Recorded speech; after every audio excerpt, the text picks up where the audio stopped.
the more na gusto natin yun ang gawin ng Panginoon sa atin, yun ang mas malakas nating sasabihin. Dahil tila deklarasyon at pananalangin po niyan. Sa talata pa lang pong yan, no, makikita natin na ang goal ng Lord, ang layunin ng Panginoon, ay hindi lang tayo mag-mature, hindi para lang maging masarap ang buhay natin, kundi magbunga talaga. Yung bunga ng Santong Espiritu, isa dyan ang patience, no? It bear fruit in us. Kaya makikita po natin sa proseso ng paggawa ng Lord na ma-develop po sa atin yung patience, pagtitiis, pagtsatsaga, ay magkaroon po talaga ng proseso. Sabihin nga po natin, proseso. Ayan, pag proseso, medyo may time na sinasabi, no? Katulad po niya ng sa isang manufacturing company, no? May tinatawag na process kasi hindi agad siya finished product, hindi agad yung nabibili natin sa tindahan. Halimbawa, gusto nating bumili ng biskwit diyan, finished item na po 'yun, di ba? Pero kung paano siya ginawa, yun yung tinatawag na proseso. So, hindi po siya instant, no? Lalo na sa panahon ngayon, we really want to see immediate results. Gusto natin, andyan na agad yung gusto nating mangyari. Kaya, tingnan natin, paano ba mati-develop yung patience? Paano ba sa klase ng mundo na meron ngayon, kaya ko pa bang maging matiisin? Kaya ko pa bang maging matiyaga? So, tingnan po natin, no? So, meaning, ibig sabihin po ng salitang patience o pagtitiis, sabi po dyan, patience is the Greek word hypomone, which is a compound word made up of two words, no? Isa yung hypo o yung hipo, na ang ibig sabihin po ay under, nasa ilalim, at yung word na moneo, ang ibig pong sabihin niyan is to remain or abide. No, makikita po natin diyan sa salitang 'yan, ibig sabihin remaining under. Ibig sabihin nananatili ka na nasa ilalim. Yan. Sa panahon po natin ngayon, mas gusto natin syempre lagi nasa itaas. Iilan ang pipili na nasa ilalim, di ba? O ibig sabihin may maganda ang vintage, mas maganda ang makikita pag nasa taas. Pero yung pinanggalingang word ng patience sa Greek word hypomone ay remaining under.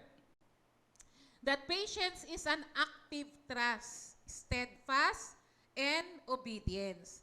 Nang ibig pong sabihin pala, ito ay aktibong pagtitiwala. Pag sinabi mong, I am trusting God, hindi lang yung parang walang nangyayari sa paligid mo.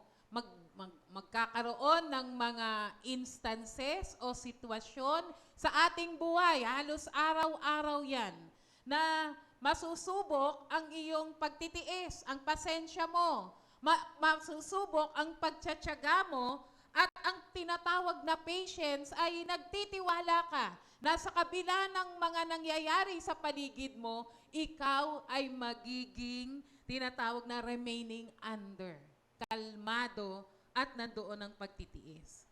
Kaya kung titingnan po natin, no, yung tinatawag ng Lord, yung tinatawag dito na patience ay katumbas ito ng pagiging steadfast, matibay, hindi natitinag. Katumbas ito ng pagsunod. Di ba? Ano ba ang salita ng Diyos? Ano ba ang bunga ng Santong Espiritu? Ano ang sinasabi ng salita ng Diyos pagdating sa mga sitwasyon na kailangan mong magpasensya, kailangan mong magtiis. And it also means refusing to quit under pressure. Kahit na nasa sitwasyon ka na parang nagigipit ka na, naiipit ka na, mahirap ng sitwasyon, pero ito yung tinatawag na remaining under. Mananatili akong magtitiis. Mananatili akong susunod. Sa isa pong takbuhin, meron di bang yung mga 100-meter dash, di ba? Yung takbo ka lang pero 100 meter tapos ka na. Pabilisan. meron ding tinatawag pong marathon. Sino pang nakasali na ng mga marathon dito? Yung mga kilometer, di ba? Makikita natin, hindi yan pabilisan, di ba? Ang marathon po kasi, kung sino ang aabot hanggang dun sa finish line, di ba? So, patatagan yan. Resistance, no? O yung tinatawag na endurance at hindi speed. Kasi pwede nga yung unang bugso, ang bilis mo, pero hindi ka na aabot doon, wala pang 1 kilometro, tumigil ka na. Hindi po yun ang tinatawag na endurance, no? So, ganun po, inahalintulad ang tinatawag na patience. So, sa ating pong buhay pananampalataya, sa kabila ng mga matagal ang answer sa prayers natin, no? May mga pagsubok sa paglilingkod, may mga pagsubok sa relasyon, hindi ka magkikwit, hindi ka bibigay. Hindi ka basta nagagalit kasi yun ang tinatawag na patience, no? Na kahit nandiyan ka sa isang sitwasyon na mahaba na, hindi ka titigil to remain under. Patience is not only about difficult situation, hindi lang po sa mga sitwasyon.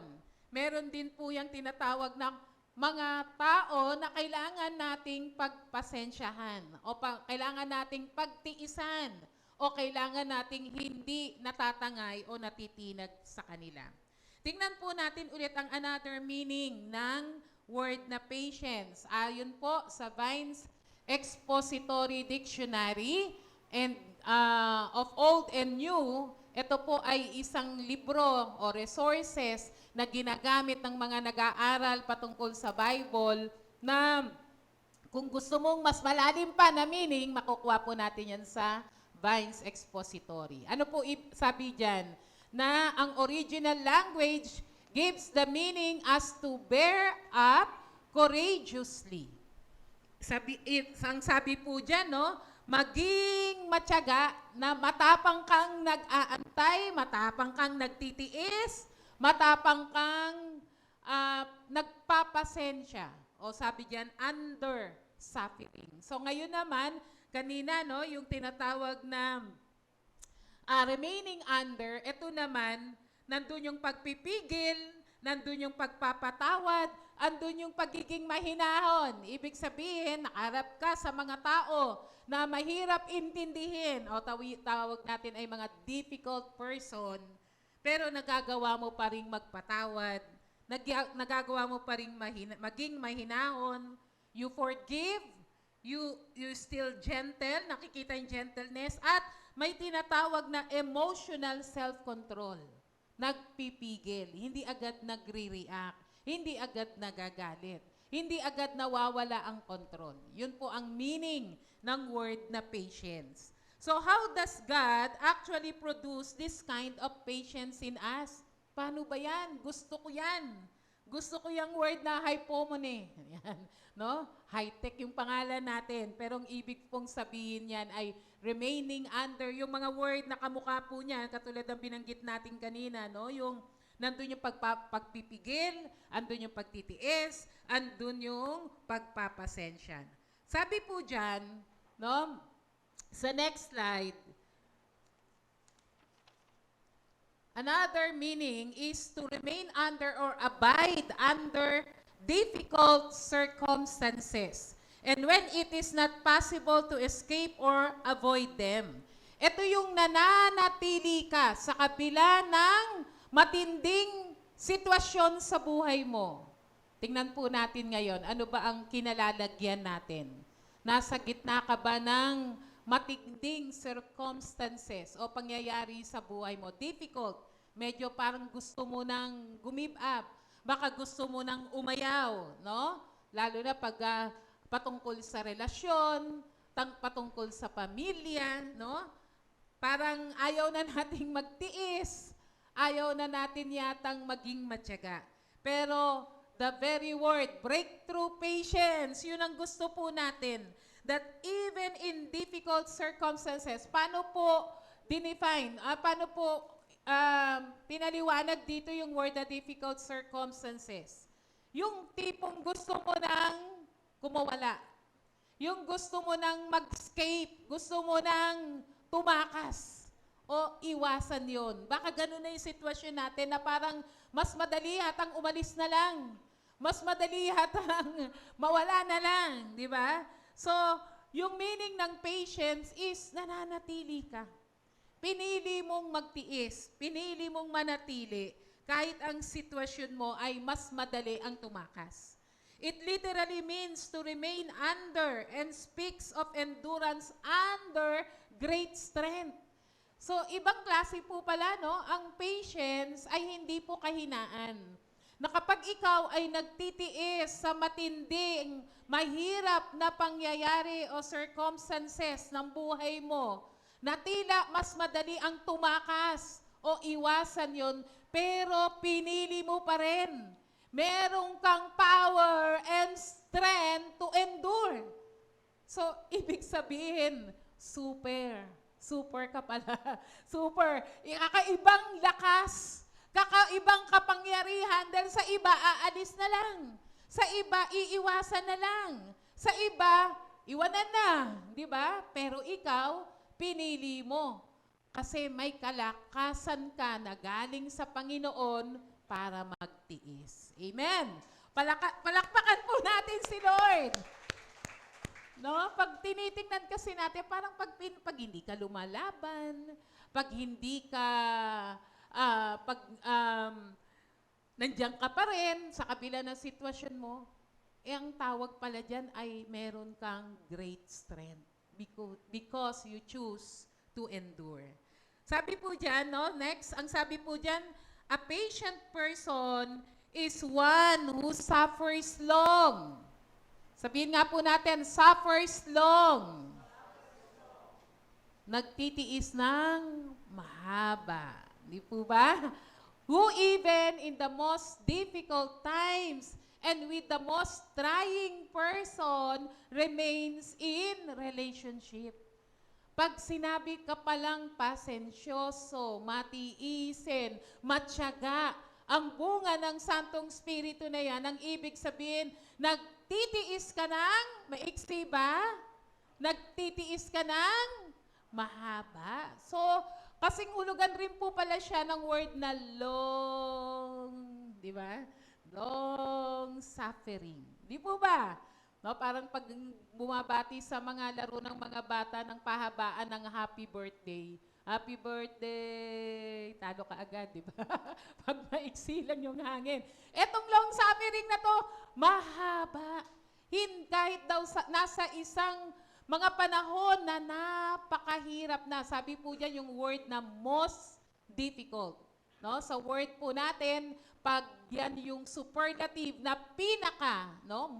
pinakamahirap na panahon sa buhay mo, o nasa isang relasyon ka ng pinakamahirap na unawaing tao. Nako, Pastora, parang gusto ko na yatang iwasan na yan. Sa next service na lang ako. Di ba? Nasa isa kang relasyon o pamilya o mahal sa buhay na kahit sinong tao yata, walang magtsatsaga sa taong yun. Pero nanatili ka na nandoon hinaharap ang mga times, difficult times, and most trying person. Talagang masusubok yung tiyaga, pasensya at pagtitiis mo, pero dahil malakas ka, you are in great strength, pipiliin mong manatili. Palakpakan nga po natin ang Panginoon. Praise God. Kaya nga, no, makikita po natin dyan na sa mga panahon that God sometimes remove the storm. May mga pagkakataon na kapag tayo ay nasa gitna ng mga bagyon sa buhay, mas madaling hingin na alisin ni Lord. Di po ba? Pero minsan nagtataka tayo, bakit Lord, ang tagal ko nang pinag-pray to? Difficult times, difficult person. Ang tagal ko nang pinag-pray, pero bakit hindi inaalisan Lord minsan? Kasi nais ng Panginoon na maging malakas ka sa panahon na nahaharap mo ang mga mahihirap na pangyayari sa buhay mo o kaharap mo o kasama mo ang mga mahihirap pakisamahan na mga tao. Trial reveals faith and develop character. Katulad po ng binasa natin kanina. Yung mga pagsubok, nagmo-mold yan sa atin para tayo ay maging matatag. Para tayo ay maging pasensyoso. Para tayo ay maging nagpapasensya, nagiging matiisin. Katulad po ng ginto, di ba? Ang gold. Naririnig na natin yan, no? Kapag tayo ay nakakita ng gold, parang ang bilis na lang, no? Oh, ang ganda, kumikinang. Pero bago siya maging ginto, again, merong proseso. Di po ba? May process bago siya naging ginto. At isa sa proseso na yan, kasi pag nakuha yan, hindi naman yan bar-bar na ginto unless yan yung mga naiwan na mga Yamashita, di ba? Na bars of gold. Pero kung talagang nasa pagmimina talaga, hindi naman yan talaga na ginto agad. Putik po yan, lupa. At may proseso ka na inire-refine yan. At isa sa prosesong yon ay idarang sa matinding apoy. So the process na ang gold is refined in fire. Bakit? Kasi may mga naiiwan parang mga dayami, baka may mga putik, may mga bato, o kung anumang impurities, kaya bago siya lumabas na maganda at makinang na ginto, dadaan sa apoy. Ganon din po ang ating pananampalataya, na nare-refine, nahuhulma, may mga bako-bako sa ating mga pag-uugali. May mga bako-bako sa ating mga pagkatao. Amen po ba? That even until now, no? Minsan, sumisingit-singit yung, sabi natin nung araw, no? Nagmumulto. Binago ka na ni Kristo, nakakilala ka sa Panginoon. Lahat yun nabago. Pero bakit ngayon parang may kumakaway sa'yo? Nagmumulto yung luma mong pagkatao na dapat nilibing na, patay na. Amen po ba? Pag nakakristo ka, yung luma mong pagkatao, wala na, bago ka na. Pero dumarating yung pagkakataon, no? Na ang pagsubok ay dumarating. Bakit? Para yung mga pangit sa ating buhay, sa ating pananampalataya, alisin ng Panginoon. Kaya minsan, may mga delay. Di po ba? May mga prayers tayo, hindi agad nasasagot. May mga hinihingi tayo sa Panginoon na tila nadidelay, na parang antagal. Bakit ganun, Lord? Kapatid, kasi may proseso. Kasi dinidevelop ng Lord ang pagiging matiisin. At sa panahon na parang natatagalan, dahil may sariling panahon ng Lord, may sarili siyang calendar, may sarili siyang panahon, hindi sa gusto natin, kapatid, hindi nangangahulugan na na-delay ang mga bagay na hinihingi mo ay ikaw ay pinabayaan ng Panginoon. Tandaan mo, hindi ka kailanman iiwan o pababayaan ng ating Diyos. Amen? Palakpakan po natin ang Panginoon. Praise God. So, saan ba nakikita ang pagiging matiisin, ang pagiging mapagpasensya, o ang pagiging hindi natitinag, no? Tingnan po natin. Sabi po dyan, what patience is? Ano ba raw ang pagpapasensya? Patience is to imitate the very kindness of God Himself. Bago pa tayo, kanina, in-explain lang natin para maunawaan natin ano ba ang patience, ano ba ang pagtitiis, ano ba ang pagtsatsaga.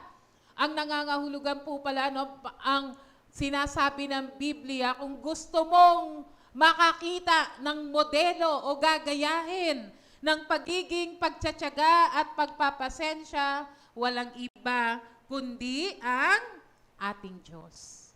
It is one of the matchless characteristic of Christ Himself. No, si Jesus yung living testimony, pattern or model, hulmahan natin. Lord, gusto kong maging matiisin. Lord, gusto ko pong maging matyaga. Lord, gusto ko pong maging pasensyoso. Anong gagawin mo? Tingnan mo kung paano nabuhay si Kristo. If we would learn patience, He alone can teach us. Siya ang unang magtuturo sa atin. Christ has been patient with them. Jesus remained patient with imperfect people. Pag tiningnan natin ang karakter ni Jesus, ang dami niyang nakakaharap na mga tao na mga imperfect. Mahirap pakisamahan. Mahirap intindihin. Halimbawa na lang, no? Kasama niya si Pedro. No, isa siya dun sa 3 na closest disciple na kahit saan siya naroroon si Pedro. Pero bakit, 'di ba? Alam natin na si Pedro ay pabigla-bigla. Medyo kulang sa self-control. 'Di po ba? Andiyan po ba kayo? 'Di ba? Pwedeng pag tayo yung kasama ni Pedro, baka sabihin natin, ang hirap naman pakisamahan ng taong ito. Pero si Jesus remained patient with imperfect people. Tayo pong mga mananampalataya. Ang ating Panginoong Yesus ay naging matyaga sa atin. Amen po ba? Andiyan po ba kayo? Naging matiisin. Huwag na tayong tumingin sa iba. Sarili na lang natin. Ilang beses ba tayong hindi naging maayos? Ilang beses ba tayong pumalpak? Ilang beses ba tayo na sa kabila ng mga naririnig natin ang salita ng Diyos, kapag nasa mahirap na sitwasyon tayo, hindi natin nagagawang mapagpigil. Hindi natin nagagawang naging matiisin. Pero si Jesus has been patient with us. Kaya dapat, ang panalangin natin, Lord, turuan mo akong maging katulad ni Jesus. That even I am with imperfect people, marunong akong magparaya, marunong akong magtiis, marunong akong magtiyaga para sa taong ito. Kaya makikita po natin na yung biblical patience means remaining under God's process. Kaya kung titingnan natin, perfect example of patience is Jesus Christ Himself. Next, sabi dyan, what patience is? Patience is to bear the weakness of others. Ito daw yung dalhin mo yung kahinaan ng iba. Sa madaling salita, talagang magiging matiisin ka despite of yung katabi mo, kasama mo sa bahay, yung kasama mo sa opisina, sa trabaho, o kahit hindi mo kakilala, nakasabay mo sa tricycle, no? May nanggit-git sa'yo sa pilahan, di ba? Is to bear in the weakness of others. It is the quality which enables a man to bear with people. Ano pong ano niyan? Nagiging matyaga ka doon sa iba. Mapagparaya ka so that their unpleasantness, hindi magandang pag-uugali, maliciousness and cruelty will never drive us to bitterness. Simpleng mga bagay. Halimbawa, no? Ikaw ang naglagay ng ice o malamig na tubig sa ref kasi gusto mong makainom ng malamig. Di ba? Tapos, sabi mo, mga ilang oras na, pwede na to. Pagtingin mo, tray na lang. Masama ro, wala nang ang laman, iniwan pa sa ref. Di ba? At nung tumingin ka, ang sarap ng inom nung gumamit ng ice. Nakataas pa ang paa. Nanonood. Ikaw, uhaw na uhaw. Walang ice. Di ba? Patience is to bear the weakness of others. Hindi ito nangangahulugang pagkonsinte sa ginagawang mali ng iba. Pero hindi ito nangangahulugan na para tapusin na ang relasyon dahil sa ice. Di ba? Yung mga simpleng pag-press ng, ano yan? Ng toothpaste. Sabi ni Mrs., dito sa ilalim ka magpindot ng toothpaste.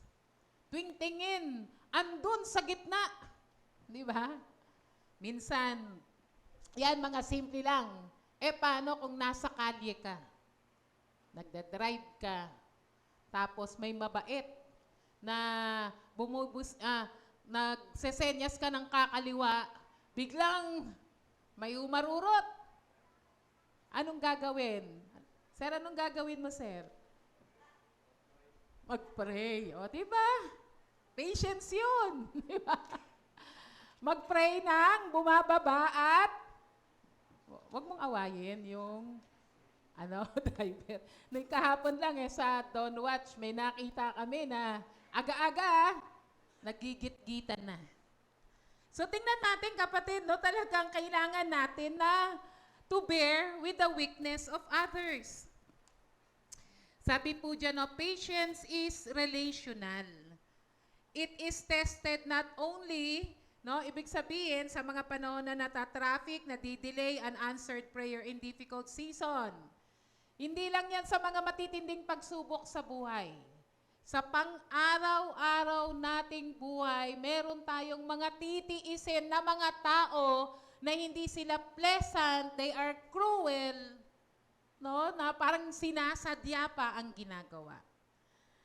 Through people and through their attitude, their immaturity, they repeated mistakes. Yan, paulit-ulit. Yan ang minsan hindi natin mapagtiyagaan yung paulit-ulit ka nang nagsasabi. Paulit-ulit naman nilang ginagawa, di ba? So, dinidevelop ng Lord yung patience, pero hindi ka titigil sabihin ang tama para sa kanila. Amen po ba? Hindi yung nagtitiis ka, pero hindi nila alam kung bakit ka nagtitiis. Mali pala yung ginagawa nila. Mga repeated mistakes, minsan masasamang salita. Nung nakaraan, nagamit rin nung nakaraang midweek, di ba? Yung example nung may nagpark dun sa kabilang kalye ng bahay nila. Tapos bumaba, may dumating yung nasa tapat ng kalye, May dala ng barel at inaaway na. Minsan iniisip natin, kung wala kang patience sa pagkakataon na yon, baka kung ano-ano nang sabihin mo at hindi na maging maganda ang mangyayari. So may mga harsh words and weakness at may mga unpleasant behavior. Patience is to bear with weakness of others. It reminds us on how God deals with us. Ayan. Kaya kapag naiisip natin ang kulit ng taong ito, ang sama ng ugali, mapagtitiisan ko ba? Again, babalik tayo sa modelo ng ating pagpapasensya, ng ating pagtsatsaga at matiisin. Walang iba kundi ang ating Panginoong Jesus. Amen? Si Jesus, hindi niya tayo inabandon. Na every time, baka naisip natin, pag inulit mo yan, talagang lalayasan na kita. Pag inulit mo yan, nako, bahala na. Si Jesus, ilang beses tayong nagkamali.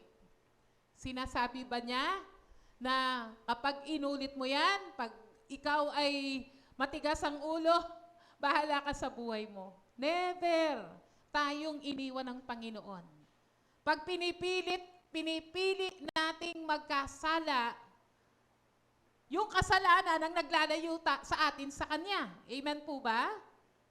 Pero ang Diyos, andyan lang. Pero dahil banal siya, at nananatili ka sa kasalanan, nahihirapan ang Lord, abutin ka.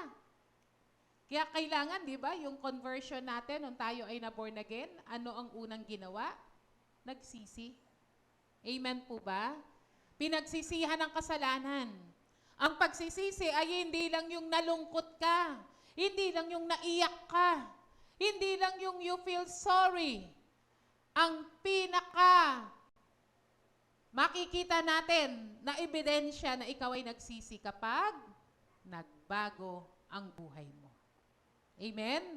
Yung pinagsisihan mong bagay, hindi mo na ginagawa. Amen po ba? Kaya every time we fail, binibigyan tayo ng chance ng Lord. Amen? Kasi kung hindi, saan na tayo pupulutin kung hindi matiyagain si Lord? Amen po ba? He gives us every time. He corrects us, dinidiscipline tayo ng Lord, and bears with us with mercy. Amen po ba? And in the same way, ang mga Kristiyano must bear the weaknesses of others.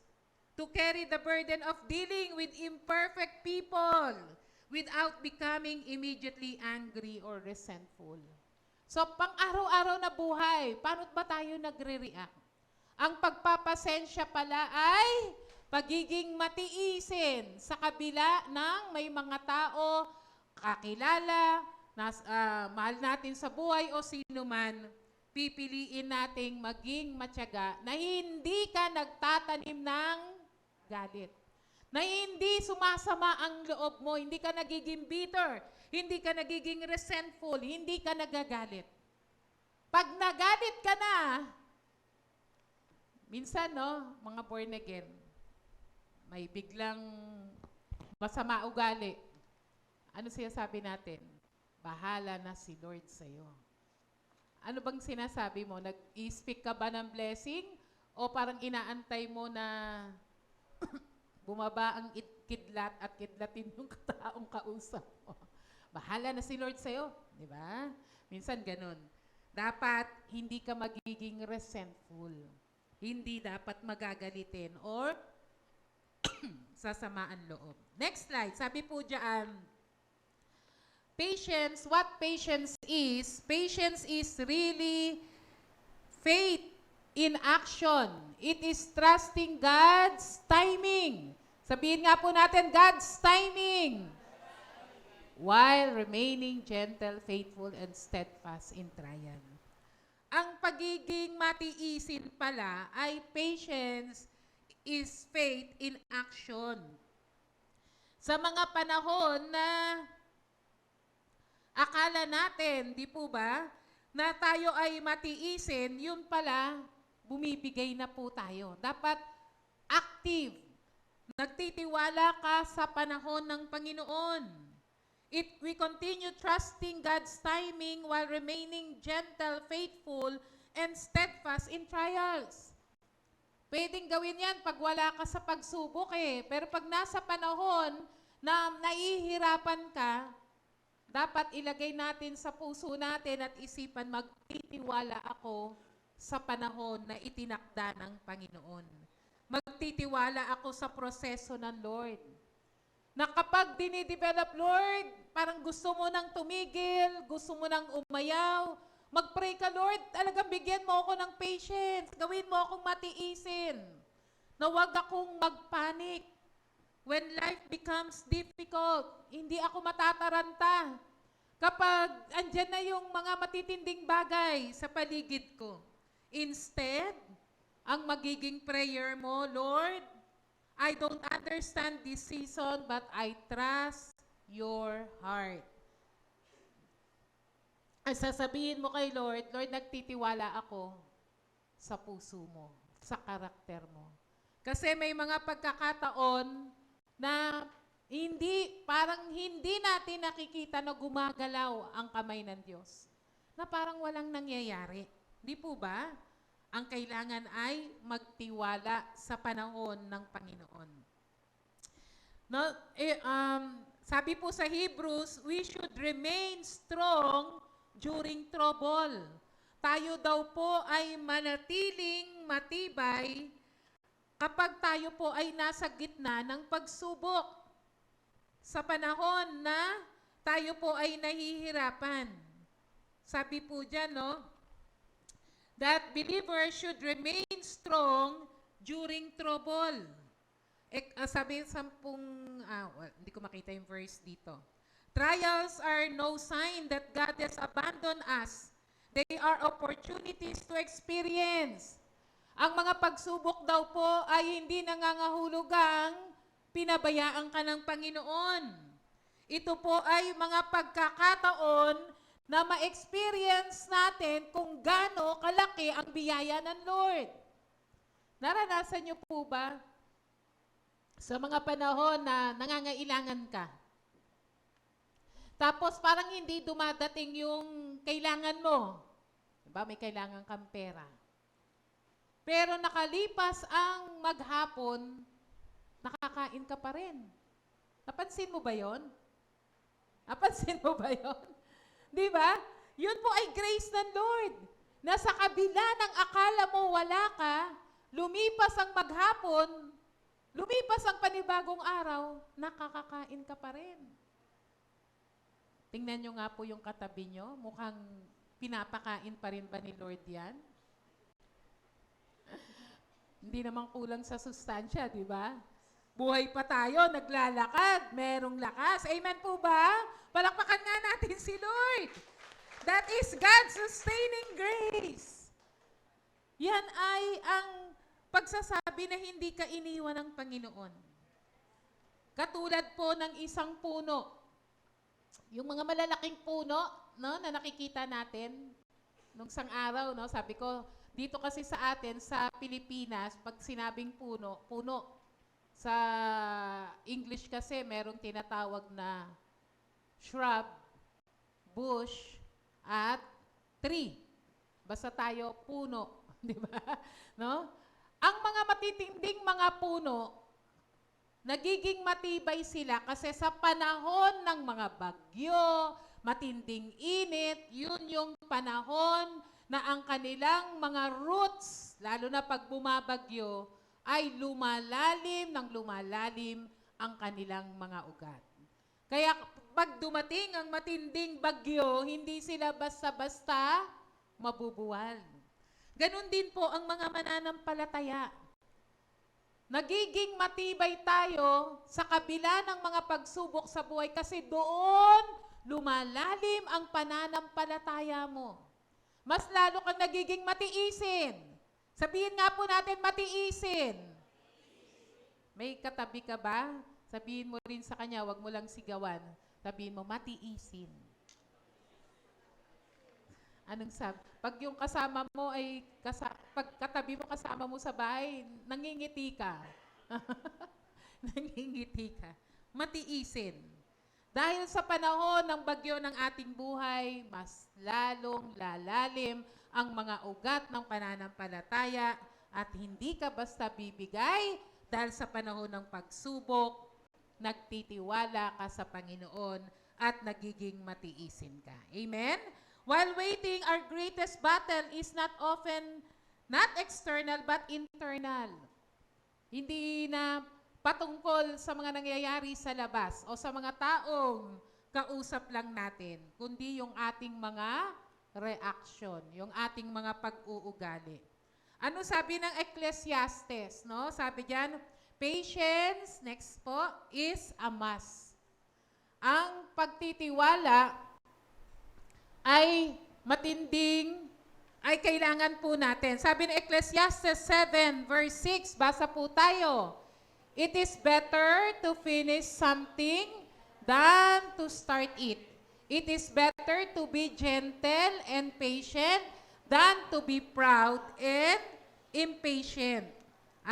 Nalaktawan ko pala yung Ecclesiastes 7 verse 9. Sige po, doon muna tayo sa isang slide.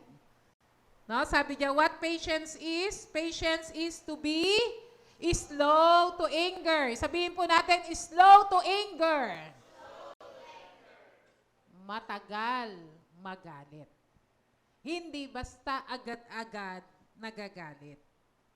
No, makikita po natin dyan, huwag kang madaling magalit sapagkat ang galit ay nananahan sa dibdib ng mga mangmang. Sabi po ng Ecclesiastes 7 verse 9. Kapag madali ka raw magalit, yan ay ang ginagawa ng mga taong walang alam. Yan ang ginagawa pag sinabing fool sa Bible, yan yung mga taong walang kilalang Diyos. Kaya kapag ikaw pala ay magagalitin, wala ka bang kilalang Diyos? Wala ka bang relasyon sa Panginoon? Dapat ganun ang sasabihin natin. Born again ako.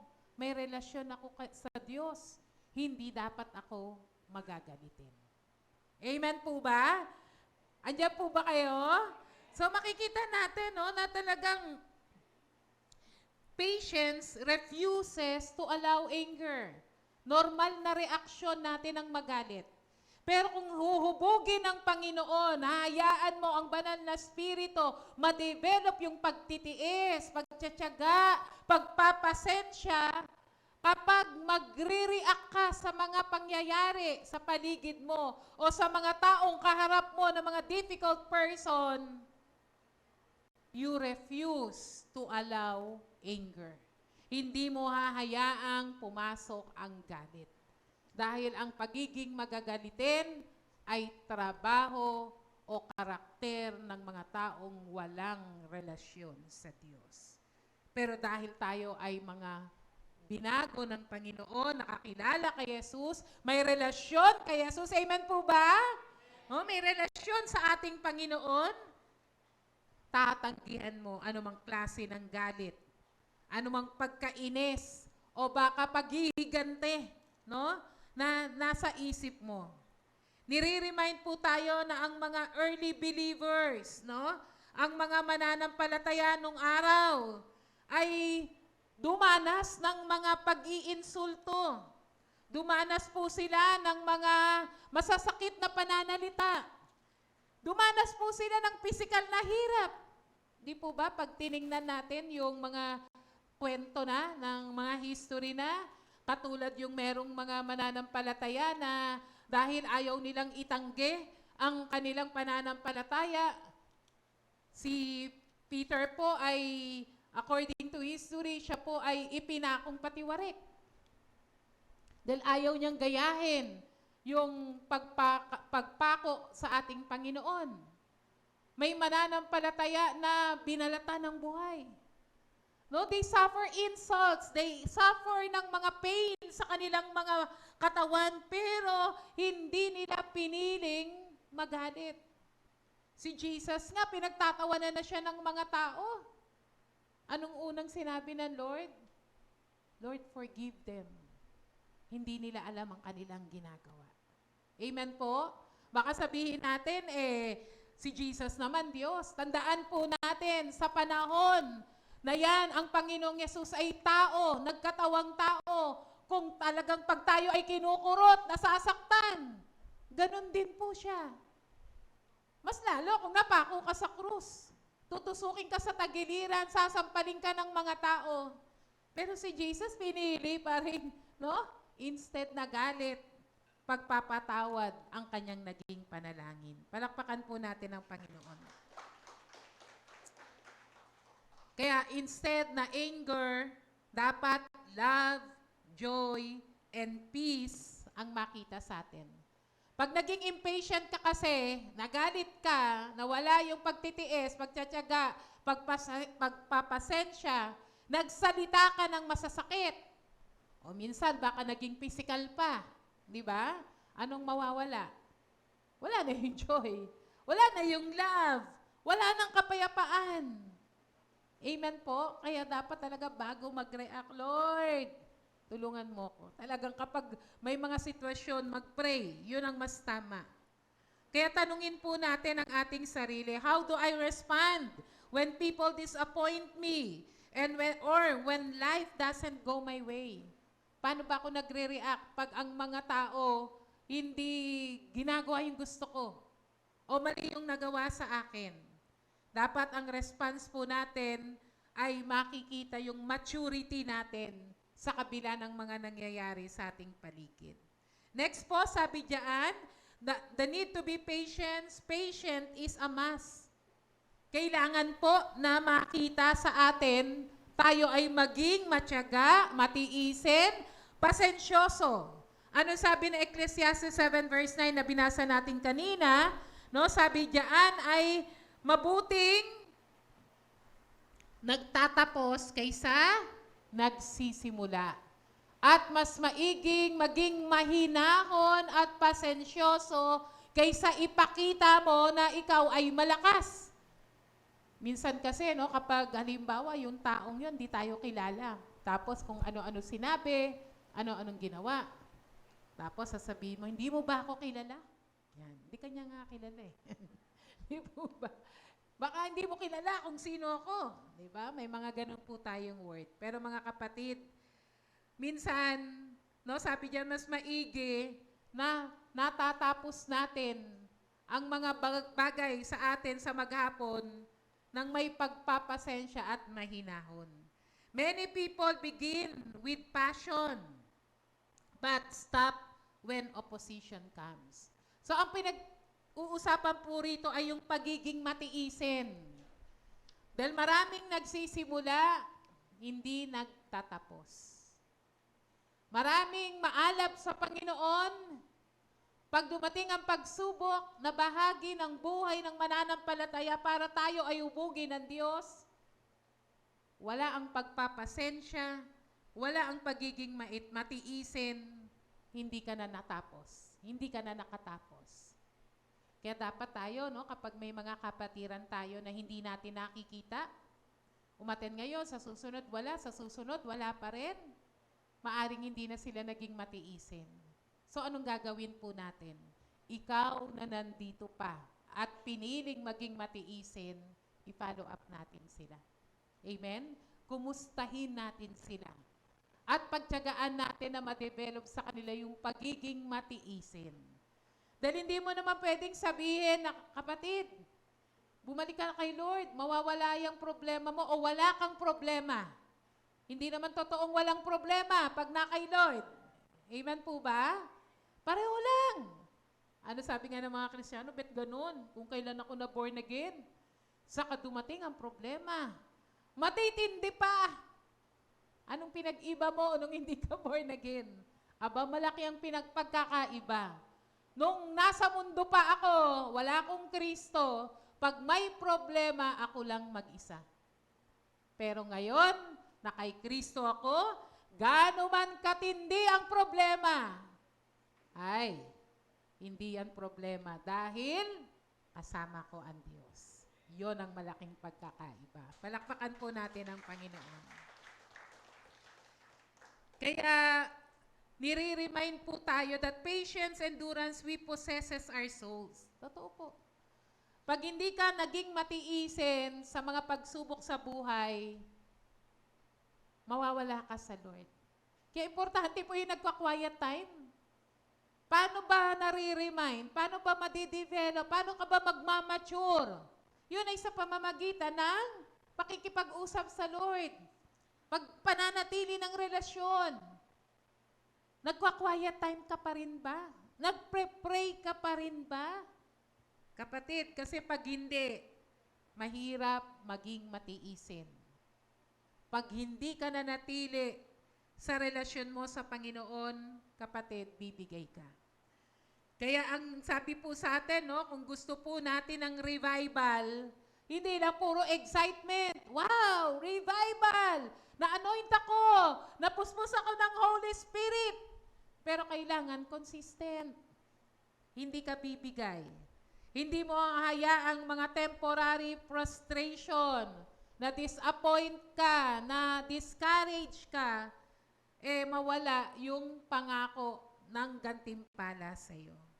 So, saan po ba nanggagaling ang pagiging matiisin? Next po, sabi po dyan, the need to be patient in tribulation.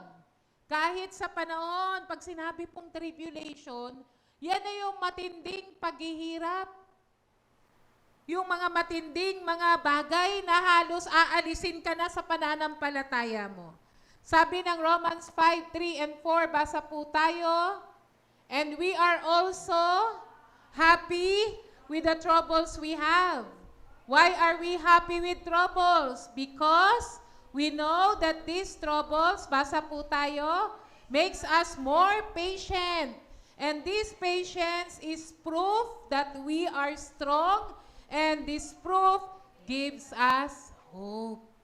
No, sabi po dyan sa binasa natin, hindi lamang yan, pinagmamalaki rin natin ang ating paghihirap. Sapagkat nalalaman natin ang paghihirap ay nagbubunga ng pagtitiis. Ang pagtitiis ay nagbubunga ng subok na pagkatao. At ang subok na pagkatao ay nagbubunga ng pag-asa. Hindi po natin nasa gitna ng pagsubok, no, na hindi naman natin gusto yun, yung mga bagay na nahihirapan tayo. Dahil walang pagsubok na masaya. Walang pagsubok na masarap. Pero ano yung sinasabi nating we rejoice? Ano yung sinasabi nating nagagalak ako, pinagmamalaki ko. Yun yung bagay that we rejoice dahil sa gitna ng pagsubok, may ginagawa ang Diyos sa buhay ko. Amen po ba? May pinoproduce ang Lord sa pagkatao ko. Katulad po ng diamonds. Kanina, gold. Ngayon, diamonds. Ang diamonds, paano ba naproproduce ang diamonds? Although ang mga diamonds ay ginagawa na po sa factory. Pero originally, yan po ay nakukuha doon sa earth core mantle. No? Yung sa pinaka-ilalim ng lupa. At doon sa pinaka-ilalim ng lupa, nandun yung mga earthquake. No? Nandun yung mga matinding mga pressure. Kasi niyayanig ang lupa, hindi lang natin alam dahil nasa ibabaw tayo. Pero sa pinakailalim na lupa, yinayanig yun at mas matinding init. Doon po nadidevelop yung crystal ng diamond. That even in pressure, under pressure, and under heat, ang mga mananampalataya nagiging resilient. Ano po ba yung resilient? Katulad po ng bamboo, ang mga Pilipino daw ay resilient. Bakit? Kasi kapag tinangay ng paghinangin doon, di ba, hindi mababali, pero, no? Matatangay lang ng hangin, pero hindi ka nababali. Nagiging matibay through season of testings. Kaya wag nating sayangin ang mga pagsubok. Umiiyak man tayo sa gitna ng pagsubok, pero huwag tayong magreklamo. Ano dapat gawin? Manalangin. Lumapit sa Panginoon. I-claim yung mga promise niya. Amen po? Yun yung ang sarap na sa kabila ng pagsubok, kiniklaim mo yung promise ng Panginoon at tapat ang Diyos. Na sa kabila ng iyong pag-aantay, gagawin ng Panginoon kung ano ang kanyang pinangako. Amen? Palakpakan po natin si Lord. Sabi po dyan, no, through many tribulation, there is, sabi ng Acts 14:22, sige po, basahin natin, we must through much tribulation enter into the kingdom of God. Next slide, the need to be patient. Patience builds spiritual maturity. Growth will not happen if we shelter ourselves from difficult testing. We look forward to Christ-likeness. Kaya nadidevelop po yung pagiging matyaga, pagpapasensya, at yung pagiging matiisin. Hindi sa pag-iwas, hindi sa pagtakbo, o hindi sa paglayas. Marami pong mga relasyon ngayon, mga mag-asawa, o kaya sa mga magkakaibigan. Bakit hindi tumatagal? Kasi umayaw na sila. Nawala ang pagiging matiisin. Nawala ang pagtsatsaga. Nawala ang pagpapasensya. Mga kapatid, hindi sagot ang pag-iwas, hindi sagot ang pagtakas. Hayaan nating daanan ang proseso. Amen? Amen po ba? Bakit gumadating yung umuulit yung ano, no? Umuulit yung mga pagsubok minsan dahil yung karakter na dapat ma-develop sa'yo, hindi pa nade-develop. Kaya kapag hindi pa nade-develop ang pagiging matiisin, matyaga, dadaan tayo sa pagsubok, pero hindi tayo iiwas. Ahawak tayo kay Lord. Mananatili tayo sa Panginoon. Mananalangin ka, magtitiwala ka sa Kanyang salita. No, hindi tayo aalisin sa sitwasyon na mahirap. Anong gagawin ng Lord? Sasamahan niya tayong maglakad sa gitna ng mga bagyo o apoy ng ating buhay. Palakpak po sa ating Panginoon. Kaya ano pong dapat ginagawa po natin? Hebrews 10:25. Next slide. Some people have stopped meeting with a group of Christians. Basa po tayo. But that is not good. We should all continue to meet together. We need to help one another to be strong and brave. Basa po. That is now even more important because the Lord's great day is coming. you know that the Lord will return soon. Kaya dapat ang mga Kristiyano, stay connected. Mahirap, alam niyo po, kapag nag-a-isolate ka, mas lalo mong inilayo ang sarili mo sa kalipunan ng mga mananampalataya. Kasi minsan, paano ba yan, Pastora? Yung gusto kong iwasan, nandyan din sa church. Lahat ba sila? Baka hindi naman lahat sila. Find encouragement to be surrounded with a lot of people. Amen po ba? Andiyan po ba kayo? Mas lalo kang nagsolo. Mas lalo kang nag-iisa sa gitna ng para ma-develop yung pagiging matiisin sa kabila na sabihin mong nandoon yung mga difficult person o mga sitwasyon mo o may pinagdadaanan ka ngayon, mas lalo kang umattend ng mga gawain ng Panginoon. Alam niyo po, itong panahon natin ngayon, very convenient. Yung prayer meeting natin, online na nga lang po. Amen po ba? No? Kaya lang, sabi nila 5:30 ng yung prayer room. Huwag po kayong mag-alala. Kung mga panahon na yon ay nasa trabaho pa kayo, maglalagay tayo ng nasa bahay kayo. Wala nang dahilan. Hindi na pupunta ng church. Mag-o-open na lang ng cellphone. Manghihingi na lang ng load kay Lord. Di ba? Minsan nauubos yung data natin, kaka-scroll lang. Bet hindi mo yan tipirin para maka-attend ka ng online prayer meeting. Amen po ba? So, araw ng Sunday, araw ng Thursday, mga life group, mga gawain. Kapatid, stay connected. Discouragement grows in isolation, but faith grows in fellowship. Mag-serve kay Lord, mag-encourage. Andyan po ba kayo? No? Isipin natin, paano ba makakapag-serve sa Lord? Kung gusto nyo pong ma-involve, yun naman ang plano ng Lord sa atin, approach nyo lang po ako, approach nyo yung mga kapatid natin na nag-head ng ministry para magamit po kayo ng Panginoon. Next slide, the need to be patient. Patiently wait for the coming of the Lord. Ito ang matindi. Kapag hindi ka naging matiisin, maiiwan ka. Tanong mo nga siya, gusto mong maiwan? Tinatanong pa ba yan? Sabi nila, tinatanong pa ba yan? Na gusto naming maiwan? Walang gustong maiwan. Lahat tayo gusto natin sa rapture, kasama tayo. Kung bumigay ka na, kung hindi ka naging matiisin, hindi ka humawak sa mga pangako ng Lord, kapatid, yung reward na makasama sa rapture, mawawala. Anyway, may second chance pa naman. Yun lang. Matinding paghihirap. Tribulation na tinatawag ng Biblia. Sabi po ng James 5 verse 8, basa po, you also be patient, strengthen your hearts, because the coming of the Lord has drawn near.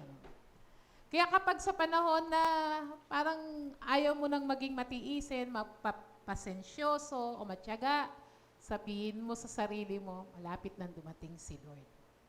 No? Ayokong pagdating po ng rapture, walang sabitan po yan. Amen? Kahit yung nanay mo, Kristiyano, ma-attend ng church, ikaw, pag Sunday, nandito rin, pero iba ginagawa mo pag hindi linggo.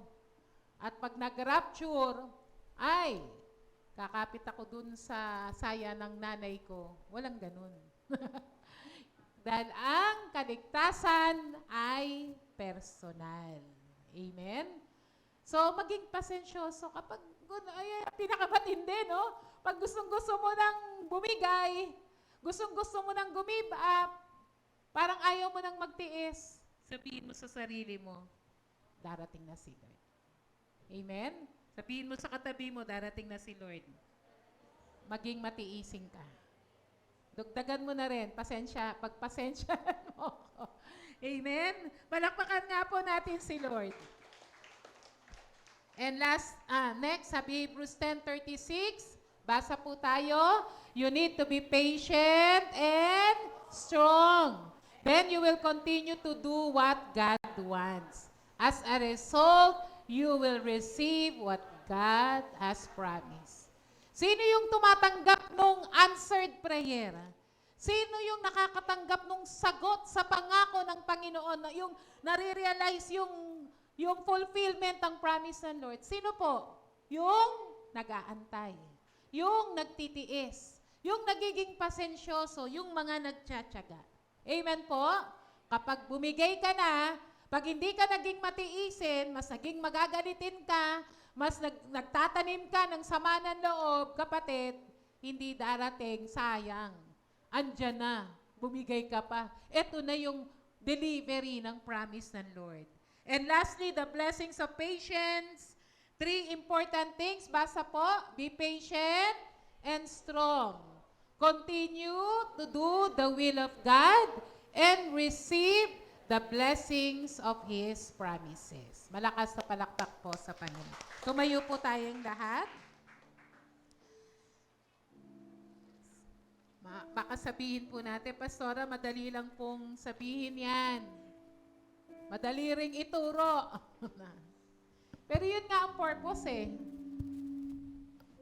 Siguro this time, sasabihin na natin, Lord, ayaw ko man ng pagsubok, pero hayaan mo na sa kabila ng pagsubok, gawin mo akong matiisin.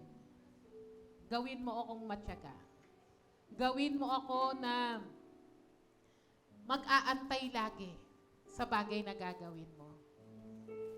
Sino po rito na ang prayer ay gawin siyang matiisin ng Lord? Taas ang kamay. Palakpakan nga po natin si Lord. Lahat nagtaas eh. Amen? Kasi ang gusto natin, maging wangis tayo ng Panginoon. May we sing this song? Gawin ng Lord yung buhay natin templo, lugar na pananahanan ng Panginoon.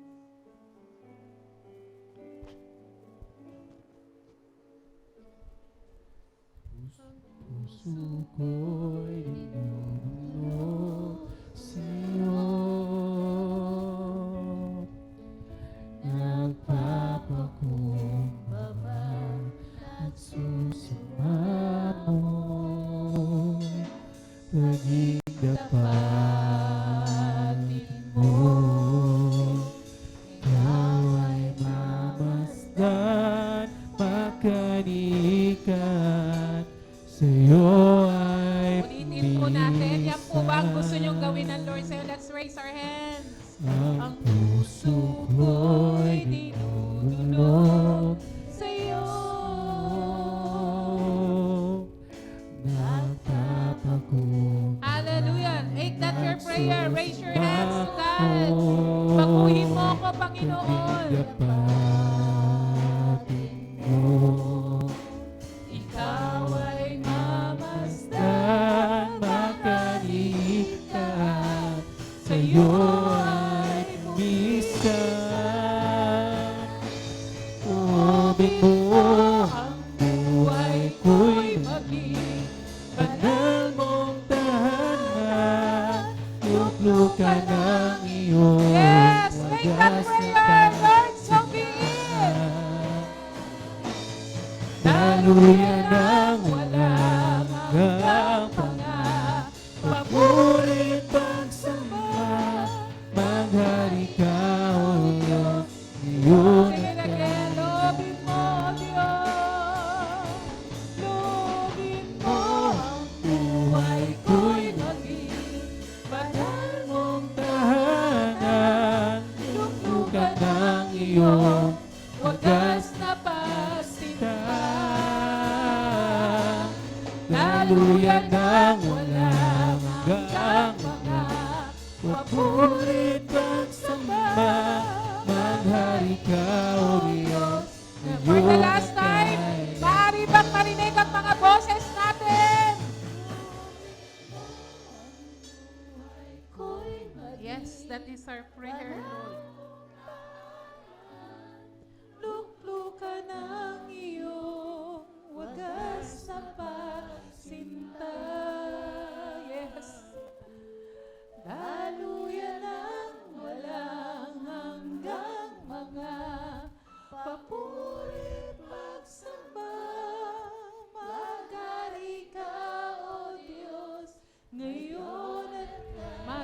Maghari ka, O Diyos. Maghari ka, O Diyos, ngayon and for the last time. May you reign in us, Lord. Maghari ka, O Diyos, ngayon at kailanman. Hallelujah. Let our hands be raised. Lord, narinig mo, Panginoon, yun po ang aming prayer. Na ang buhay namin ay gawin mong tahanan. Nakikita ka sa aming buhay. Yung wangis mo, Jesus, nasasalamin sa aming lahat. May mga sitwasyon, pangyayari, pagsubok, o nakakaharap kaming mga tao na mahirap, Lord, minsan i-practice yung patience, maging matiisin, matyaga at pasensyoso. Pero Lord, yun pala ang tatak ng isang mananampalataya. Yun ang bunga ng Santong Espiritu sa aming buhay. Tulungan mo po kami na sa pag-araw-araw naming buhay, sa relasyon, sa amin pong pamilya, kahit nasa labas kami ng bahay namin, sa pagtatrabaho, kahit sa kalye, Lord, saan man, Panginoon, makita sa amin ang pagiging matiisin, ma-develop sa amin, Lord God, ang pagiging matyaga, at Lord, sa mga tao, sa aming paligid, Lord God, Lord, patuloy kaming magpapasensya. Sa gitna ng mga pagsubok, sa gitna, Panginoon, Lord God, ng mga bagyo sa aming buhay, Lord, we will, Lord, be patient, magiging matiisin kami, yung long suffering, hindi kami basta bibigay, hindi, Lord, kami titigil, hindi kami give up, hindi kami matitinag. We will be steadfast. Because, Lord, sa mga pagsubok na yan, hindi man maganda ang pakiramdam o ang nangyayari sa amin during the storms in our lives. Pero Lord, dinidevelop mo naman, Panginoon, sa amin ang karakter, Lord, ng pagiging matiisin, matyaga at pagpapasensya. Hayaan mo, Lord, na sa gitna ng pagsubok, mas lalo kaming mag-ugat, mas lalo kaming lumalim, mas lalong makita sa aming buhay ang karakter mo, Panginoong Yesus. Dalangin ko patuloy kang magpala sa iyong mga anak na pinili kanina, Lord, tumaas sila na ang prayer, Lord. Lord, tinaas ang kanilang mga kamay dahil, Lord, ang pinili nila, Lord, gawin mo akong matiisin. Gawin mo, Lord, akong pasensyoso. Patuloy kang magpala sa iyong mga anak. Lord, who choose, Lord God, to be developed, na mas pinili, Panginoon, na Lord, na baguhin mo ang buhay ng bawat isa. Magpala ka sa iyong mga anak na patuloy na nagiging masunurin. Ang sabi mo, Lord, ito ang mga tanda, ang mga bagay na mangyayari if we obey diligently your word. You will continuously bless your people. Pagpapalain ang gawa ng kanilang mga kamay. Pagpapalain ang kanilang mga buhay. Pagpapalain ang kanilang espiritual at emosyonal na bahagi ng kanilang buhay. Patuloy kang magpapagaling sa anumang sakit at karamdaman. Touch that body, Lord, in Jesus' name, and bring forth, and we declare healing in Jesus' name. Sa kanilang pamilya, sa mahal nila sa buhay, patuloy kang nagpapagaling, gumagawa ng himala. And Father, sa bawat pamilya ng iyong mga anak, patuloy kang magpala. Anumang sigalot, anumang problema, anumang di pagkakaunawaan, Lord, yung aming natutunan, i-practice namin, Lord, sa sitwasyon ng aming pamilya. Mas maging mapagpatawad kami, mas maging mapagparaya kami, mas maging matiisin kami. Lord, hayaan mo, Lord God, sa pamamagitan, Lord, ng karakter, ng patience, Lord, mabuo ang aming pamilya. Maging isa kami, mas maging mapagmahal kami sa bawat isa. Anumang mga pangangailangan ng meron ng bawat isa, patuloy kang magkaloob, patuloy kang magpala, patuloy kang magpuno. Maging ang aming spiritual na pamumuhay, masigit na maging mainit, Lord God, ang aming paglilingkod, ang aming relasyon sa iyo. Lagi ka namin hahanapin, Panginoon, sa aming panalangin.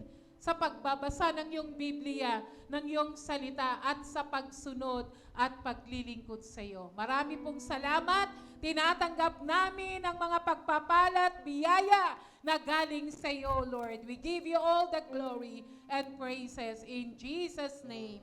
Amen and amen.